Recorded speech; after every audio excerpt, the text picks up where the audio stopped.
ৰব, আপুনি যে এটা অপৰাধ কৰিবলৈ গৈ আছে, আপুনি জানেনে? এই নাবালিকা গৰাকীক এতিয়াই বিয়াত বহোৱাটো যে এটা অপৰাধ, আপুনি জানেনে? অপৰাধ? কেনেকৈ? মোৰ ছোৱালী, মোৰ কথা। তুমি যিয়েই নোকোৱা ভূঞা, 18 বছৰৰ তলৰ যিকোনো কন্যা সন্তানৰ বিয়া দিলেই আইনগতভাৱে এক দণ্ডনীয় অপৰাধ। বিয়া দিয়াজন যিমান দায়ী, বিয়া পতাজনো সমানে দায়ী।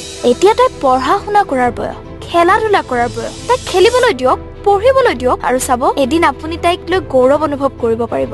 এতিয়াই তাইক সংসাৰৰ বোজা দি তাইৰ ভৱিষ্যত জীৱনটো অন্ধকাৰ কৰাৰ অধিকাৰ তোমাৰ জানো আছে? মোৰ ভুল হৈ গ'ল মাজনী, মোক ক্ষমা কৰিবা। শিক্ষা ল'ৰা ছোৱালী উভয়ৰে প্ৰাপ্য আৰু অধিকাৰ।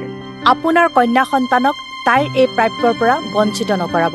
বাল্য বিবাহ ভাৰতীয় আইনৰ দ্বাৰা বিহিত এক দণ্ডনীয় অপৰাধ। এনে অপৰাধ কৰি আপোনাৰ কন্যা সন্তানৰ ভৱিষ্যত অন্ধকাৰৰ মাজলৈ ঠেলি নিদিব।